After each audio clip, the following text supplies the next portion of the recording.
Alessandro Vergari, presidente della cooperativa Valden Viaggi, Viaggi a Piedi, tour operator specializzato nei cammini a piedi, nei cammini appunto, dal 2010, ma in realtà con una storia molto più lunga alle spalle. Tra l'altro siamo soci fondatori di ITR, soci nell'Associazione Italiana Turismo Responsabile, e credo che anche questi link siano estremamente significativi. Anche a lui chiedo di stare in un tempo di 20-25 minuti, ma davvero gli chiedo un piccolo miracolo. Don Francesco ci aiuta dal fondo della sala.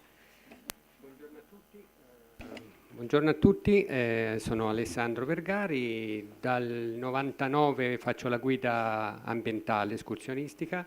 e dal 2010 abbiamo fondato questa cooperativa che ha sede a Firenze, ma poi fa viaggi in tutta Italia e all'estero anche soprattutto. Qui su questa slide potete vedere appunto,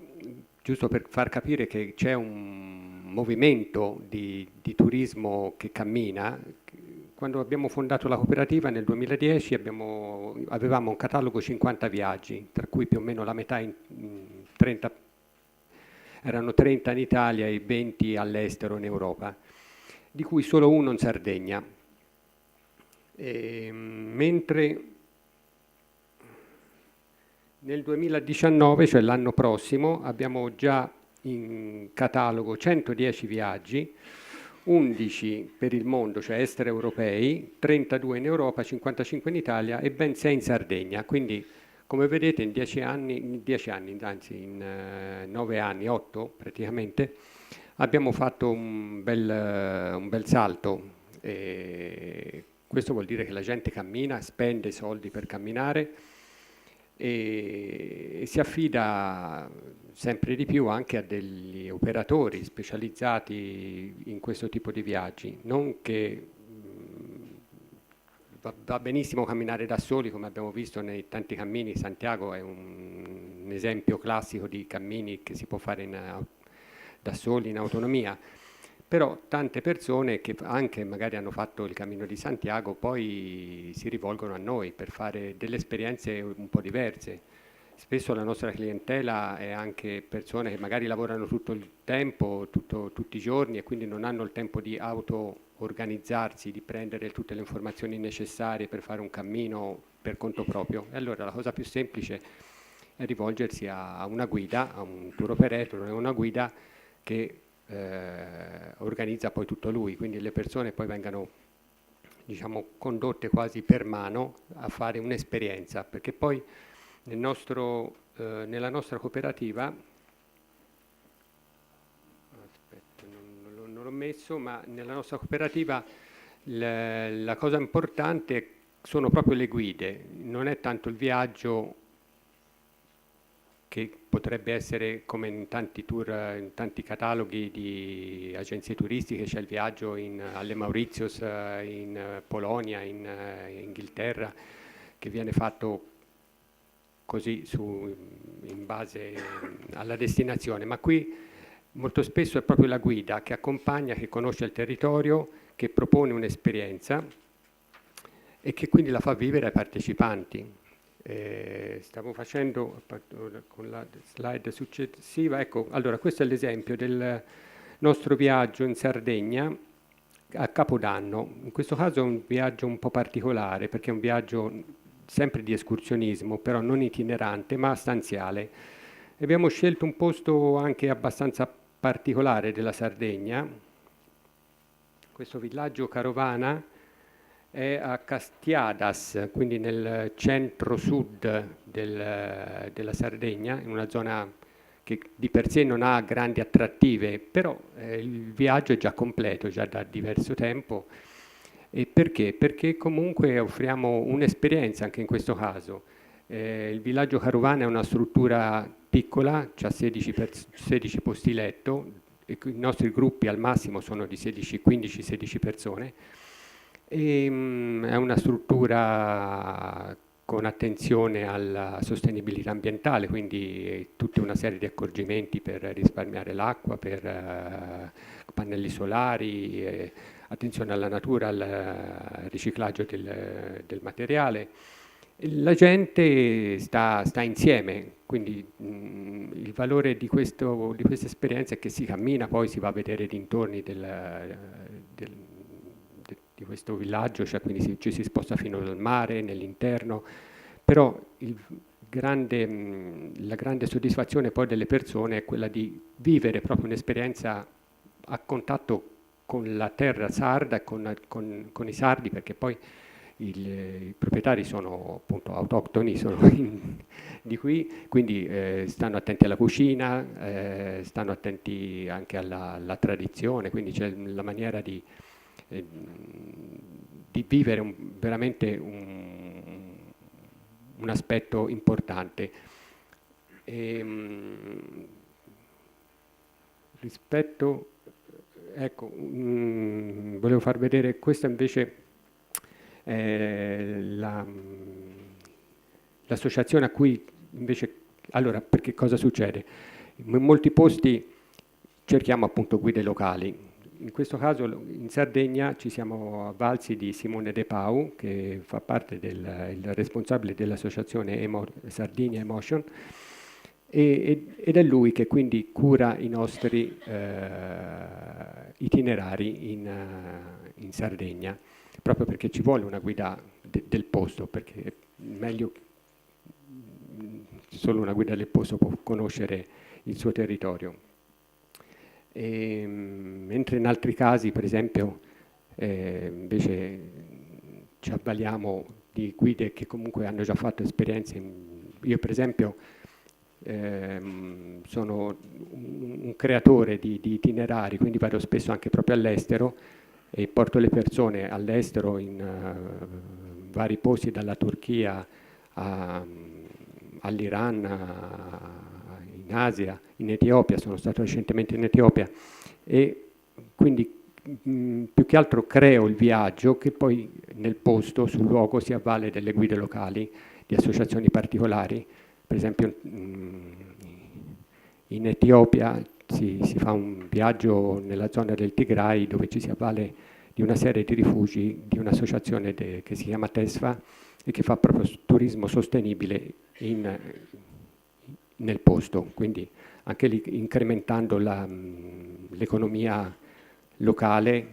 e lasciando poi la maggior parte dei proventi sul posto direttamente. Allora, volevo far vedere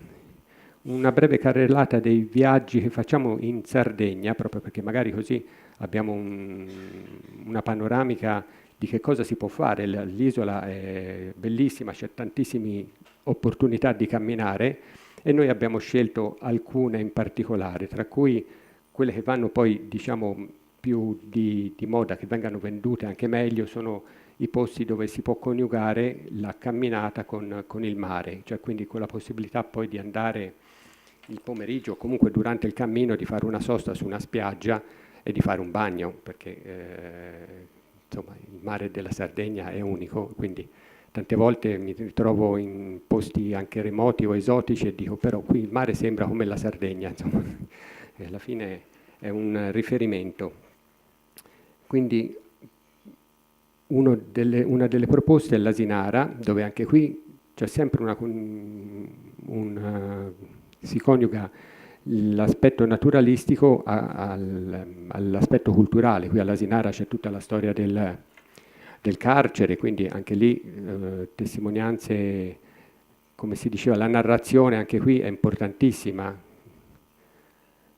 Lo stesso per l'arcipelago della Maddalena, Caprera e le altre isole intorno, dove anche qui insomma, le storie da raccontare si sprecano. Quest'anno abbiamo messo anche l'isola di San Pietro, che anche quello è un mondo a parte, sicuramente da conoscere. I sentieri del Supramonte, ecco questo invece è una nostra proposta diciamo più di montagna, però anche questa sempre con interessi culturali grandissimi, perché il Supramonte insomma, è la patria così, insomma, delle storie poi della pastorizia o comunque il cuore della Sardegna. e poi arriviamo al cammino minerario di Santa Barbara. Ora, quando mi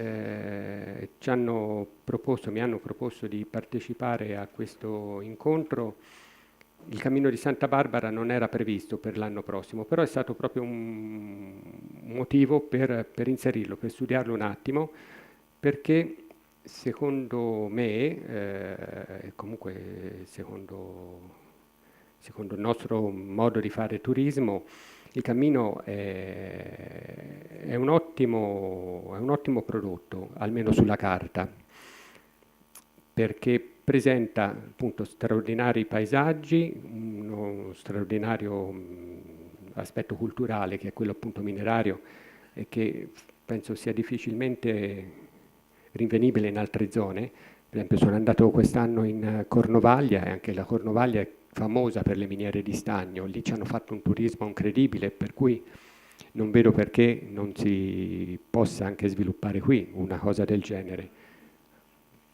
Addirittura appunto in alcune miniere che sono ancora attive hanno fatto proprio dei parchi tematici dove appunto le persone poi vanno a fare la vita del minatore, quindi non so se in questo caso ancora è stata pensata una cosa del genere, ma insomma laggiù funziona benissimo. E quindi abbiamo pensato proprio di fare il cammino e noi di solito, siccome sono queste vacanze a piedi, quindi le persone vengono per fare una vacanza di più giorni, proprio perché anche una settimana, 10 giorni, 15 giorni, ora per le destinazioni più distanti, sono il tempo giusto per veramente staccare dalla routine, dalla vita di tutti i giorni. E nel caso appunto delle destinazioni italiane una settimana è più che sufficiente, anche perché il cammino di Santa Barbara è facilmente raggiungibile da Cagliari, quindi anche da tutta Italia alla fine ci si sposta facilmente, in giornata si arriva e si può partire di già a camminare nel pomeriggio. E allora, come vedete abbiamo pensato a un tragitto di 8 giorni e 7 notti. Ora, una delle caratteristiche del viaggio, allora, come potete vedere,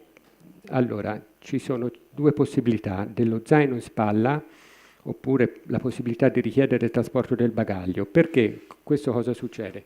La nostra clientela, ma un po' come diceva anche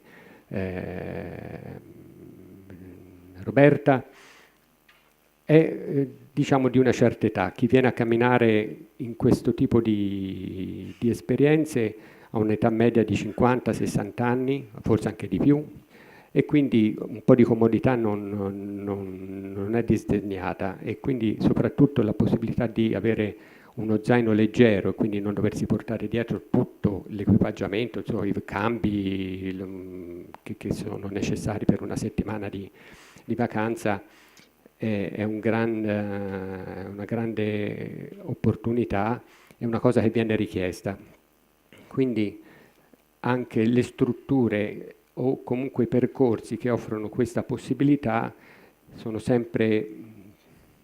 avranno sempre uno sviluppo maggiore, cioè comunque una caratteristica che dovrebbe essere evidenziata e comunque valorizzata, proprio perché più persone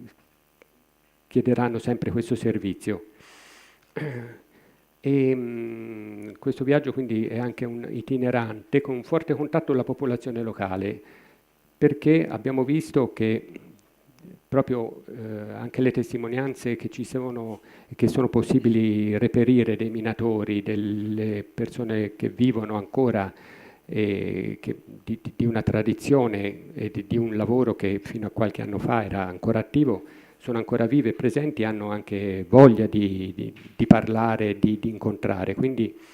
anche questo aspetto non è da sottovalutare in un viaggio, perché le persone che vengano da lontano ricercano proprio anche queste tipologie di incontro, anzi soprattutto io penso sempre che la cosa più bella di certi viaggi, che poi appunto lasciano magari gli occhi soddisfatti perché i panorami e le visioni che ci sanno in questo, probabilmente in tanti viaggi sono bellissime e spettacolari, però poi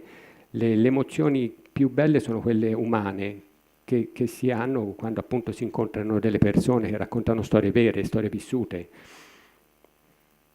E,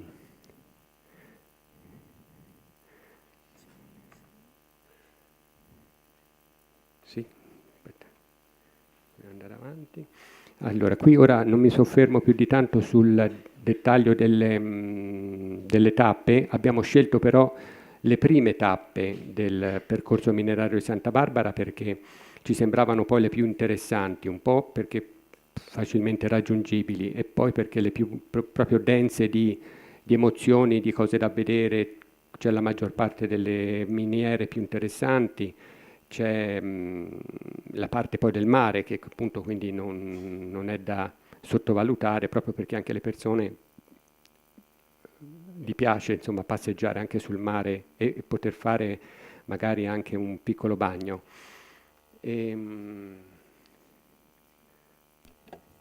Ecco, tra diciamo alcune problematiche o comunque aspetti da non sottovalutare che quando si costruisce un pacchetto di questo genere sui cammini valutiamo proprio per creare poi il pacchetto e proporlo, ma che può essere anche poi uno spunto per chi ci lavora, per chi li fa, per chi li mantiene. E allora sarebbe di cercare di trovare tanto un prezzo scontato per dormire e mangiare per i pellegrini e camminatori, un po' come succede appunto sul Cammino di Santiago, o comunque anche poi su certi cammini dell'Italia centrale, dove le strutture sia alberghiere o comunque di riposo per la notte, sia i ristoranti fanno proprio dei menù speciali per pellegrini o comunque per camminatori, cioè quindi un menù fisso, semplice magari, però a basso costo. Proprio questo servirebbe moltissimo per invogliare soprattutto il turismo, quello autonomo, insomma, poi quando siamo in gruppo su queste cose, insomma, ci si lavora già per conto nostro, perché magari quando siamo un gruppo di 15-16 persone chiaramente facciamo già un menù unico per tutti o comunque ci accordiamo col ristoratore, però ecco, abbiamo visto che in tanti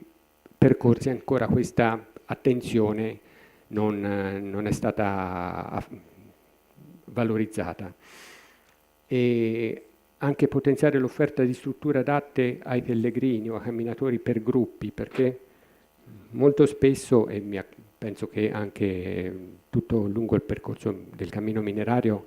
ancora non ci saranno strutture sufficienti per ospitare appunto un gruppo di 15-16 persone nel caso che sia itinerante. Quindi anche quello diciamo, potrebbe essere un incentivo da parte delle amministrazioni o comunque dei fruitori, cioè di chi organizza questi cammini, quello di pensare a strutture appunto anche magari dove si può dormire semplicemente in camerata o comunque favorire anche un'ospitalità diffusa che però possa permettere la permanenza per una notte o anche più di notti di un gruppo di almeno 15-16 persone, perché così appunto si può permettere anche la fruizione di un gruppo numeroso ecco, di escursionisti.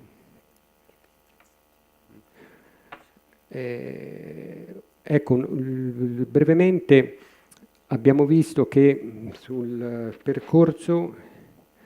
diverse miniere oppure musei hanno dei problemi un po' a essere disponibili per la visita dei camminatori o dei pellegrini, perché hanno orari magari che non spesso combaciano con l'arrivo o col passaggio dei camminatori, perché magari non avendo la macchina non si può preventivare prima l'orario, cioè si può preventivare ma non sempre è disponibile la possibilità. Quindi anche quello sarebbe interessante riuscire a coniugare insomma, l'apertura e la fruizione di questi posti con gli orari, quindi essere magari più flessibili. E poi, ecco, gli ultimi aspetti, curare e mantenere la segnaletica sul terreno, che spesso parte bene, ma per esempio anche in Toscana poi è successo per alcuni percorsi che poi la segnaletica, dopo un primo sviluppo, poi non è stata più mantenuta e quindi è andata persa. Ora stavo pensando all'esempio della grande escursione Appenninia, per esempio, però nel caso di percorsi di centinaia di chilometri chiaramente non è facile mantenere nel tempo inalterata, anzi continuamente aggiornata. Quindi più che bisogna pensare proprio alla manutenzione negli anni di un sentiero lungo.